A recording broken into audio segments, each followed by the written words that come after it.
Students, welcome to our decision making series in management accounting. In this series, we'll explore important concepts like make or buy, elimination of a product line, or sell or process further. Okay, so let's start with the make or buy decision.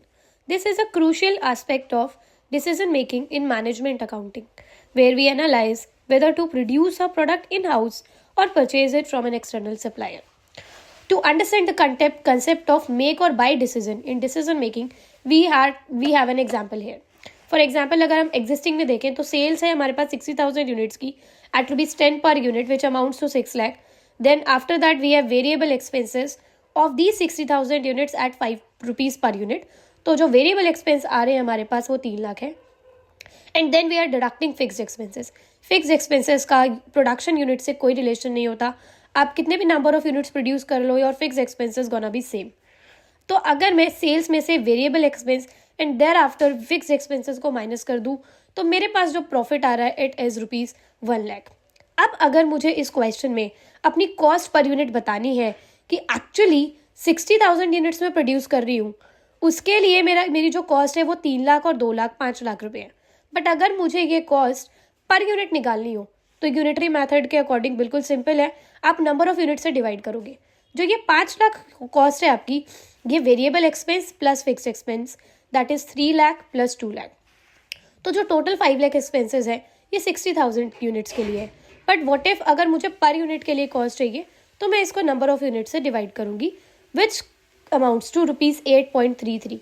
यानी अगर मैं अपने existing data को check करूं तो मेरे पास जो cost per unit आ रही है वो है 8.33 कि एक यूनिट बनाने के लिए मुझे टोटल कॉस्ट इतनी लगती है. अभी एग्जिस्टिंग स्टेज में हम 60,000 यूनिट्स प्रोड्यूस कर रहे हैं, दैट इज़ ओके. बट जो प्लांट मेरे पास है उसकी कैपेसिटी 1 लाख यूनिट्स की है. I could have produced 1 lakh units rather than producing 60,000 units only. But क्योंकि मे बी जो प्रोडक्ट हम बना रहे हैं उसकी demand in the existing data we check की जो मैन्युफैक्चरर है वो 60,000 यूनिट्स बना रहा है. बट अगर हम एक्चुअल कैपेसिटी देखें अपने प्लांट्स की तो it is of 1 lakh units. यानी हम 1 लाख यूनिट्स प्रोड्यूस कर सकते थे, but due to some demand conditions may be that product is not under demand कि हम 1 लाख यूनिट्स बना के उसे वेस्ट करें, तो हम 60,000 यूनिट्स बना रहे हैं. बट उस प्लांट की कैपेसिटी है कि हम 40,000 यूनिट्स और बना सकते थे which is in total 1 lakh units. But क्योंकि डिमांड 60,000 पीसेस की है तो हमने 60,000 ही बनाए. तो जो 40,000 यूनिट्स हैं is something that we are not producing. Okay, अब हमारे पास एक ऑप्शन आया है. एक पर्सन है जिसने ये बोला है कि आप 40,000 यूनिट जो नहीं बना रहे हो करेंटली आप वो बनाओ, नो प्रॉब्लम, हम वो परचेज करेंगे. बट जनरली आप जो है वो कितने रुपए में बेच रहे हो? सेल्स प्राइस पर यूनिट 10 है. बट क्योंकि हम बल्क में आपसे ये 40,000 यूनिट्स एक साथ खरीदने वाले हैं तो हमें 6 पर यूनिट में चाहिए. तो वो ऑफर दे रहे हैं कि वैसे भी आप कुछ भी नहीं कर रहे 40,000 यूनिट्स का, एटलीस्ट 6 में खरीद के आप देख लो. बट ये 40,000 यूनिट्स जो मैं नहीं बना रही हूँ, अगर मैं बनाऊंगी तो इसकी भी कॉस्ट आएगी. तो मैं चेक करूंगी कि इसकी जो कॉस्ट है वो मुझे इतने सेल प्राइस पे कुछ प्रॉफिट मिल रहा है अगर, तो I produce those units and if not I will not. तो चेक कर लो. So now let's check and compare कि ये 40,000 यूनिट्स जो मेरे पास डिमांड आई है ये बनाना मेरे लिए बेनिफिशियल है एज अ मैन्युफैक्चरर और not. Even if it is giving me ₹1 per unit profit, I will make a decision of producing these units. Simple है कि ऑल्दो वो it is going in when already, right. अगर मुझे ₹1 का profit भी मिल रहा है तो I should go for it. तो चेक करते हैं कि ये 40,000 यूनिट्स अगर मैं बनाती हूँ, 6 पर यूनिट में सेल प्राइस डिसाइड हुई थी, तो हम चेक करते हैं कि अगर ये पर्सन मेरे से 6 पर यूनिट पे ये चीज़ खरीदता है तो मेरे पास जो सेल प्राइस है वो 2,40,000 आ जाएगी. और वेरिएबल कॉस्ट अगर मैं माइनस करूँ 40,000 इंटू 5 तो वो 2 लाख है. आप यू कैन सी कि जो वेरिएबल एक्सपेंस पर यूनिट थी वो 5 ही थी, तो 40,000 के लिए भी 5 ही होगी. सिंपल है. बट यहाँ पे फिक्स कॉस्ट में मैंने निल लिखा. फिक्स कॉस्ट में हमने निल इसलिए लिखा है, आई टोल्ड यू कि जो फिक्स एक्सपेंसेस हैं वो प्रोडक्शन यूनिट से रिलेटेड नहीं होते. एक बार मैं 2 लाख रुपए लगा चुकी हूँ, एग्जिस्टिंग में लगा चुकी हूँ, तो जो 40,000 यूनिट्स है वो 2 लाख मुझे अलग से लगाने की ज़रूरत नहीं पड़ेगी. तो वो एलोकेट करना भी इज़ नॉट नेसेसरी. तो यहाँ पे जो फिक्स्ड कॉस्ट है वो हमारे लिए इररिलेवेंट कॉस्ट हो जाते हैं. तो मैं ये चेक करूँगी कि फिक्स कॉस्ट तो दोबारा I am explaining, fix cost already 2 lakh है, लग चुका है और एग्जिस्टिंग लग चुका है वो। अगर मेरे पास एग्जिस्टिंग यूनिट्स ना हुई होती प्रोड्यूस, तो I could have think of कि हाँ मैं यहाँ से फिक्स कॉस्ट भी माइनस करती। तो फिक्स कॉस्ट यहाँ पे हमारे लिए इरेलीवेंट कॉस्ट हो जाती है। एंड आई चेक्ड कि हमारा जो प्रॉफिट है वो 40,000 यूनिट्स आ रहा है। तो अगर मैं इस 40,000 यूनिट्स को 40,000 यूनिट्स का हमारे पास प्रॉफिट आ रहा है और नंबर ऑफ यूनिट्स भी 40,000 ही थी दैट वी आर प्रोड्यूसिंग, तो if I go on calculating my profit per unit, so it will be ₹1 per unit. Since even it is earning profit of ₹1 per unit, we will go on producing those 40,000 units. तो हमारे लिए एक profitable deal है. So through the data of last question, we got to know fixed cost is an irrelevant cost when we are making a decision whether to make the product or not. So similarly, we are going through a question now, and the question says Smart Exports Limited is producing and selling 20,000 units of its product in the home market at a price of ₹60 per unit.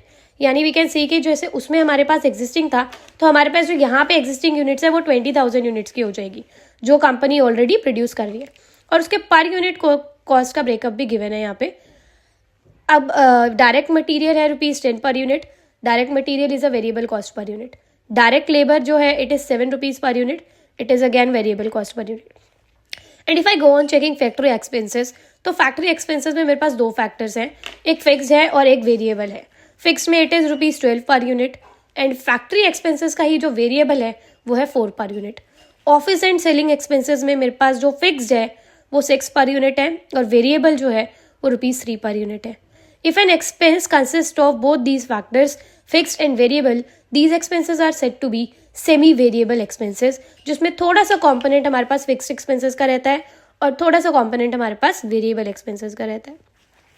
यहाँ तक question में अभी हमें ये given है कि हम 20,000 units produce कर रहे हैं और होम मार्केट में उसे बेच रहे हैं फॉर ₹60 पर यूनिट. यानी 60 जो है वो मेरे लिए सेलिंग प्राइस पर यूनिट है और 20,000 यूनिट्स मेरे पास एग्जिस्टिंग है जो मैन्युफैक्चरर प्रोड्यूस करके बेच रहे हैं.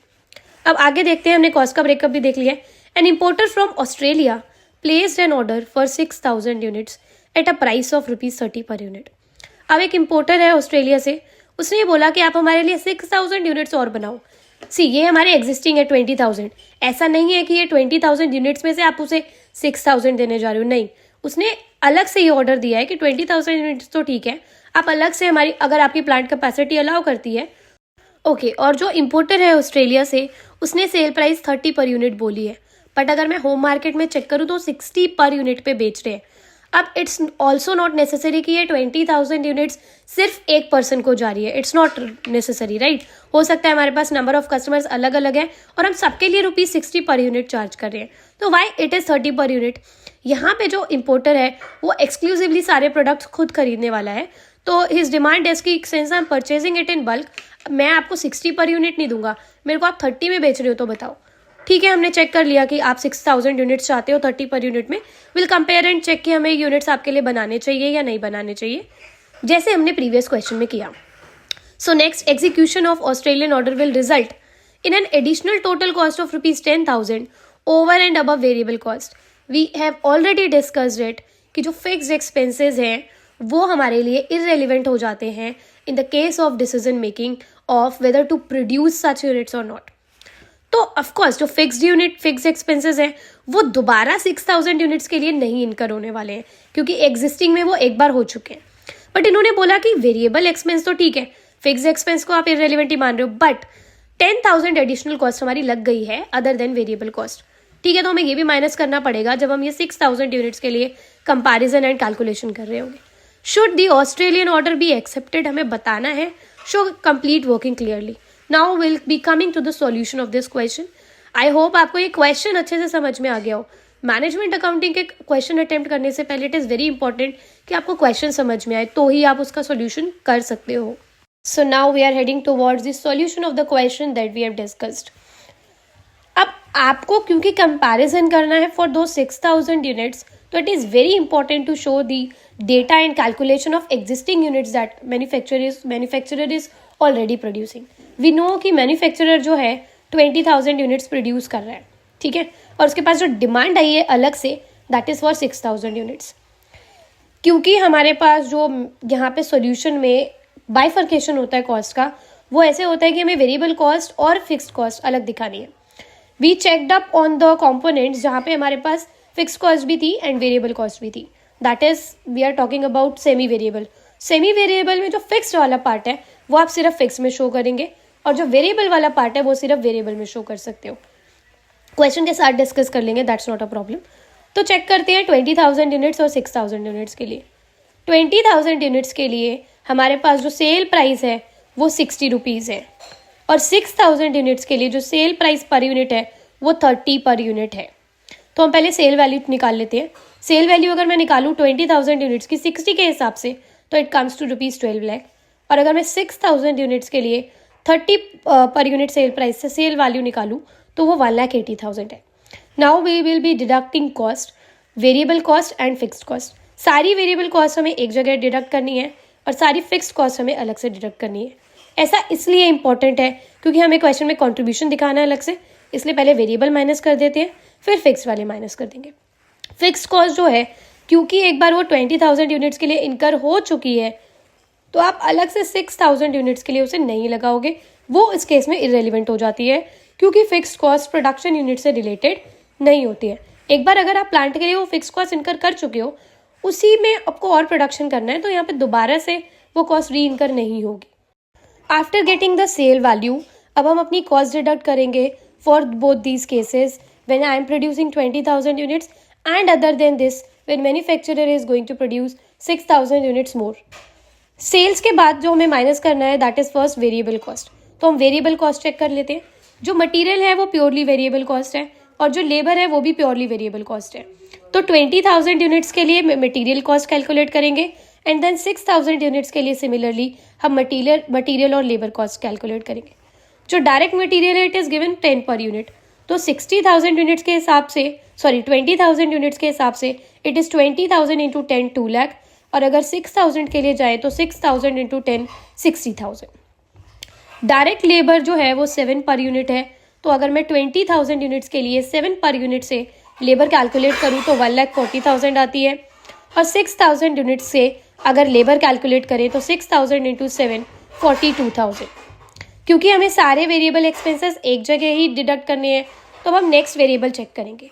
अगर मैं फैक्ट्री एक्सपेंसेस में चेक करूँ तो फैक्ट्री एक्सपेंसेस में भी ऑल्सो हैव वेरिएबल वाला part which is ₹4 per unit. तो पहले वेरिएबल फैक्ट्री एक्सपेंस माइनस कर लेते हैं विच इज़ ₹4 पर यूनिट. तो 20,000 यूनिट्स के हिसाब से 4 per unit variable factory expenses amounts to 80,000 और 6,000 यूनिट्स के हिसाब से वेरिएबल फैक्ट्री एक्सपेंस 6,000 इंटू 4 24,000. अब फैक्ट्री एक्सपेंसेस का वेरिएबल कॉम्पोनेंट उठाने के बाद we are coming to office and selling expenses वाला variable component which is ₹3 per unit. Since variable expenses unit से एसोसिएटेड होते हैं हम उनको नंबर ऑफ यूनिट से ही मल्टीप्लाई करके दोनों केसेस के वेरिएबल एक्सपेंसेस कैलकुलेट कर रहे हैं. तो जो वेरिएबल सेलिंग एक्सपेंस है इट इज़ ₹3 पर यूनिट. तो 20,000 यूनिट्स के हिसाब से वेरिएबल सेलिंग 60,000 आई है और 6,000 यूनिट. सो हमने वेरिएबल एक्सपेंसेस के कॉम्पोनेंट्स प्योरली वेरिएबल कॉस्ट हमने सारे डिडक्ट कर लिए हैं. Now will be coming to fixed cost. But क्योंकि हमने वेरिएबल कॉस्ट कैलकुलेट कर ली एक बार टोटल वेरिएबल कॉस्ट देख लेते हैं. टोटल वेरिएबल कॉस्ट 20,000 यूनिट्स के केस में 480 आया है और 6,000 यूनिट्स के केस में 144 आया है. ये मेरे पास सेल वैल्यू है. अगर मैं सेल वैल्यू में से वेरिएबल कॉस्ट का टोटल माइनस कर दूँ तो मेरे पास कॉन्ट्रीब्यूशन आ जाएगा. तो 12 लाख सेल वैल्यू में से आप 4,80,000 माइनस करोगे तो कॉन्ट्रीब्यूशन 7,20,000 यूनिट्स 7,20,000 आएगा अमाउंट में. और 1,80,000 सेल वैल्यू में से 144 अगर आप कॉन्ट्रीब्यूशन वेरिएबल कॉस्ट माइनस करो तो कॉन्ट्रीब्यूशन 36,000 का आता है. अब आते हैं फिक्स्ड कॉस्ट पे. तो अगर मैं फैक्ट्री एक्सपेंस देखूँ तो वहाँ पे जो फिक्स्ड है इट इज़ 12 पर यूनिट और ऑफिस एंड सेलिंग में जो फिक्स्ड है इट इज़ 6 पर यूनिट. तो मैंने फिक्स्ड कॉस्ट चेक करी. फैक्ट्री फिक्स आया 12 पर यूनिट के हिसाब से. 20,000 यूनिट्स के लिए 240 आया है. सेलिंग क्योंकि 6 पर यूनिट है तो ये 20 के हिसाब से 120 आया है. फिक्स्ड कॉस्ट एग्जिस्टिंग यूनिट्स के लिए उस टाइम लग चुकी है तो मेरे पास दोबारा वो कॉस्ट नहीं आएगी फॉर 6,000 यूनिट्स. इस केस में फिक्स्ड कॉस्ट मेरे लिए इररेलेवेंट कॉस्ट हो जाती है. बट क्वेश्चन में ये मेंशन है कि ऑल्दो फिक्स्ड कॉस्ट ना हो बट 10,000 एडिशनल कॉस्ट आपको लगेगी जब आप ये 6,000 यूनिट्स प्रोड्यूस करेंगे तो वो कॉस्ट तो मुझे माइनस करनी है. तो कंट्रीब्यूशन निकलने के बाद में इसमें से अगर फिक्स्ड कॉस्ट माइनस कर दूँ तो मेरे पास नेट प्रॉफिट आ जाता है. तो मैंने देखा कि कॉन्ट्रीब्यूशन 720 है, फिक्स्ड कॉस्ट ये 360 कुछ हो गया, तो मेरे पास जो नेट प्रॉफिट बचा है 20,000 यूनिट्स के केस में वो 360 है। नाउ दिस टेबल जो 20,000 यूनिट्स वाली है ये मेरे लिए इंपॉर्टेंट नहीं है फॉर डिसीजन मेकिंग। हम यहाँ पे चेक करेंगे कि 6,000 यूनिट्स में मुझे प्रॉफिट हो रहा है या नहीं हो रहा। Even if the profit per unit is ₹1 will go on making these units. तो यहाँ 6,000 यूनिट्स के लिए अपना नेट प्रॉफिट देखते हैं। 6,000 यूनिट्स में जो मेरे पास कॉन्ट्रीब्यूशन था सेल्स में से वेरिएबल कॉस्ट माइनस करने के बाद इट वॉज 36,000 यूनिट्स। क्योंकि यहाँ पे फिक्स्ड कॉस्ट है ही नहीं, इरेलीवेंट है, और 10,000 की जो एडिशनल कॉस्ट है अगर मैं वो माइनस करूँ तो मेरे पास नेट प्रॉफिट आता है 26,000। जो ये 26,000 का प्रॉफिट है it is for 6,000 units. Now we will calculate कि पर यूनिट प्रॉफिट क्या है। तो जो पर यूनिट प्रॉफिट के लिए हम 26,000 के प्रॉफिट को 6,000 यूनिट से डिवाइड करेंगे। तो अगर अब मैं अपना प्रॉफिट पर यूनिट कैलकुलेट करती हूँ तो प्रॉफिट 26,000 है 6,000 यूनिट्स के लिए, और पर यूनिट के लिए हम इन दोनों को डिवाइड करेंगे which comes to ₹4.33 per unit. तो इतना प्रॉफिट ऑफकोर्स आप अबैंडन नहीं करोगे, you will go on making these units. तो यहाँ पे जो हमारा डिसीजन आएगा वो ये होगा कि हमें ये 6,000 यूनिट्स प्रोड्यूस करने चाहिए इंपोर्टर के लिए, because it is giving us a profit of ₹4.33 per unit.